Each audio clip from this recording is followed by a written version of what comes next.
Hello दोस्तों, स्वागत है आप सभी का एक बार फिर से आपके और हमारे इस प्यारे से YouTube channel science study well में। दोस्तों, आज हम लोग कक्षा 12वीं का एक बहुत ही बायोलॉजी का बहुत ही इंपॉर्टेंट टॉपिक जिसका नाम है बच्चों दोहरा निषेचन को समझने वाले हैं, वो भी एकदम आसान शब्दों में। ठीक है ना मेरे भाई। ये 3 नंबर का क्वेश्चन है आपके बोर्ड एग्जाम के लिए, बहुत ज़्यादा इंपॉर्टेंट है मेरे भाई। ये क्वेश्चन पूछा जाता है कि दोहरा निषेचन क्या होता है या दोहरा निषेचन पर टिप्पणी लिखिए 2 तरह से। ठीक है, तो मात्र इतना आप लोगों को लिख देना है। कैसे लिखना है सब कुछ मैं आप लोगों को एक एक स्टेप में समझाने वाला हूँ। ठीक है ना, चलिए समझते हैं सबसे पहले कि बच्चों दोहरा निषेचन होता क्या है। तो आपने पुष्प का डायग्राम समझा है, आपने पुष्प का डायग्राम इस तरीके से समझा है। ठीक है, आपने पुष्प का डायग्राम इस तरीके से समझा है। इस तरीके से कुछ होता है हमारा पुष्प का डायग्राम।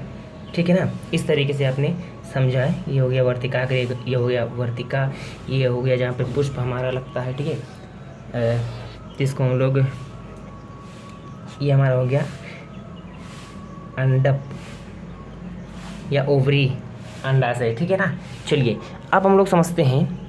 हम लोगों को केवल इतने पार्ट को ध्यान में रखना है, इतने पार्ट को हम लोगों को खाली ध्यान में रखना है दोहरा निषेचन समझने के लिए। बस इतना पार्ट आप लोगों को यहाँ पर कंप्लीट समझना चाहिए। ठीक है ना मेरे भाई। ये होता है वर्तिकाग्र, ये होगा क्या वर्तिकाग्र, ये होता है वर्तिका, ये जो इसका बीच वाला भाग होता है वर्तिका।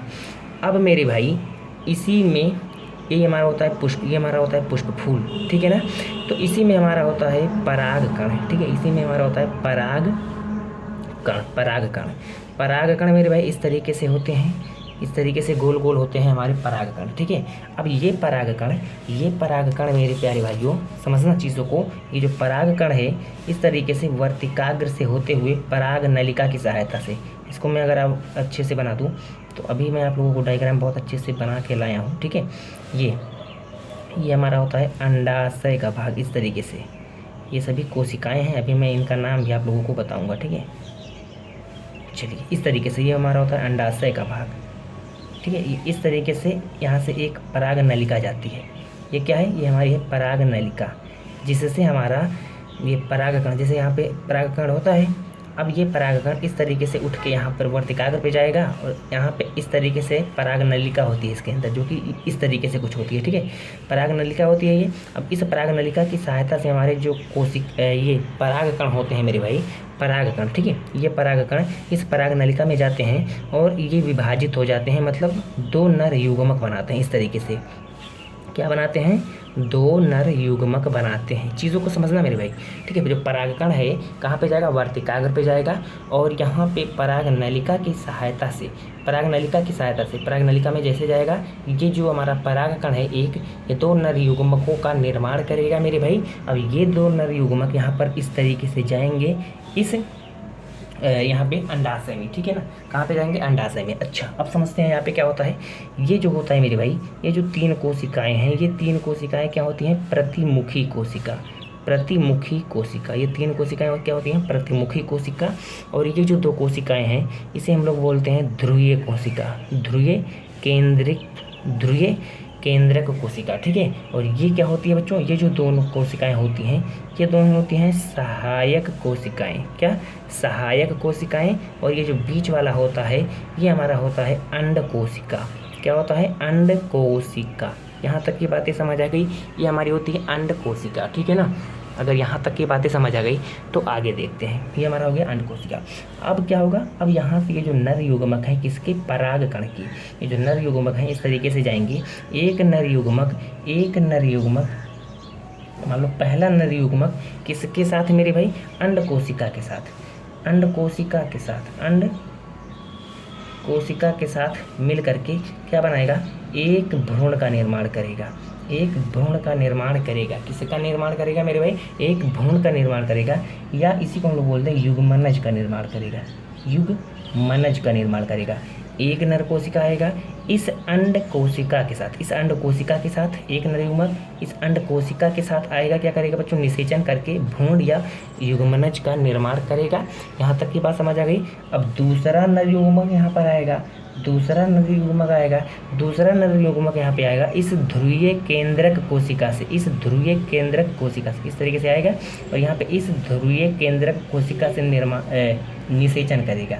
ठीक है, किससे, ध्रुवीय केंद्रक कोशिका से निषेचन करेगा, ठीक है ना। तो ये एक हो जाएगा। इसी को हम लोग बोलते हैं बच्चों दोहरा निषेचन। देखो 2 बार निषेचन हुआ कि नहीं, एक बार अंड कोशिका से, एक बार ध्रुवीय केंद्रक कोशिका से, ठीक है ना। तो यही हमारा होता है क्या होता है बच्चों, दोहरा निषेचन यही होता है। अब जो यहाँ पर मैंने समझाया है वही यहाँ पे लिखा भी है, ठीक है ना, वही यहाँ पे लिखा है। देखो पराग नलिका में जनन कोशिका, जिसको हम लोग बोलते हैं पराग कण, जनन कोशिका कौन है, पराग कण है, ठीक है।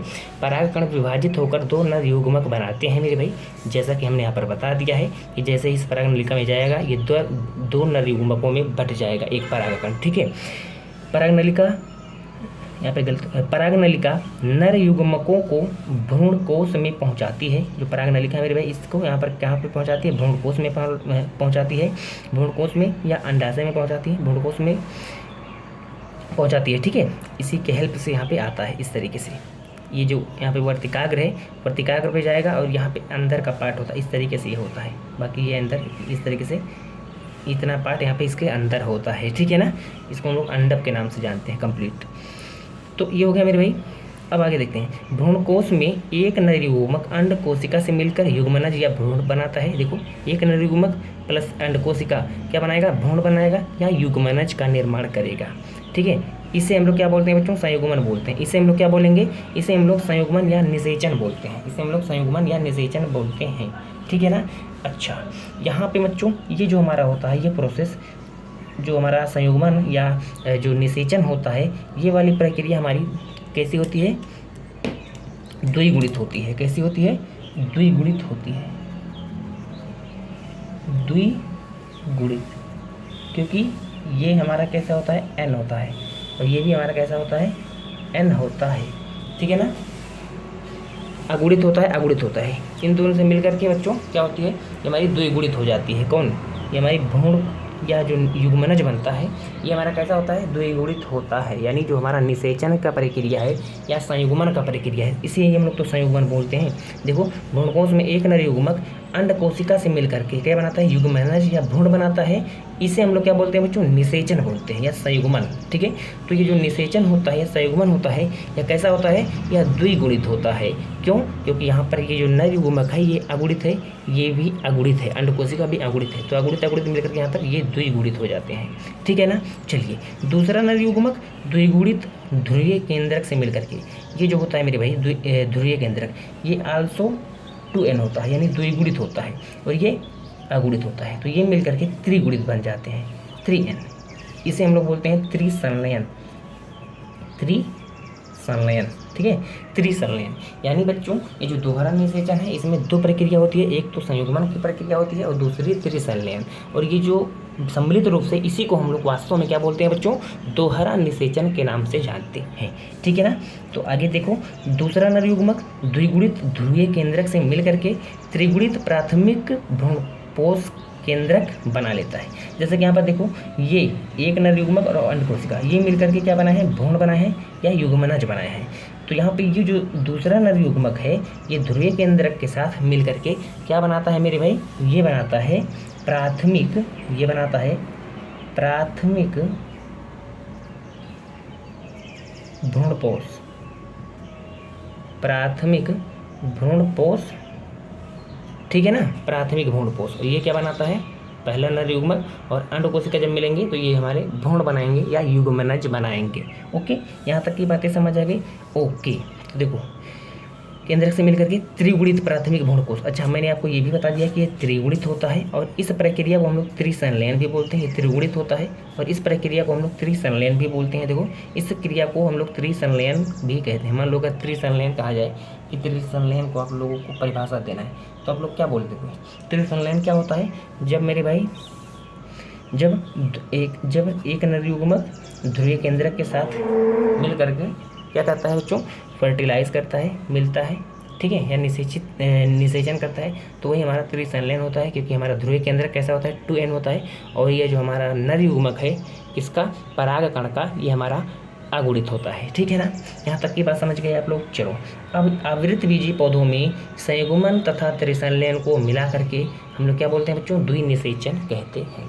ठीक है ना, क्योंकि यहाँ पर देखो दो नर युग्मक हो रहे हैं, 2 बार यहाँ पे निषेचन हो रहा है, तो सिंपल सी बात है द्विनिषेचन होगा या दोहरा निषेचन, इसी को हम लोग बोलेंगे।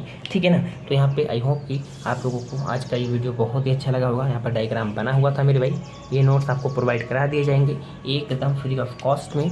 ठीक है ना, चलिए तो आज की इस वीडियो को यहीं पर एंड करते हैं और बच्चों मिलते हैं नेक्स्ट वीडियो में, तब तक के लिए टाटा बाय बाय।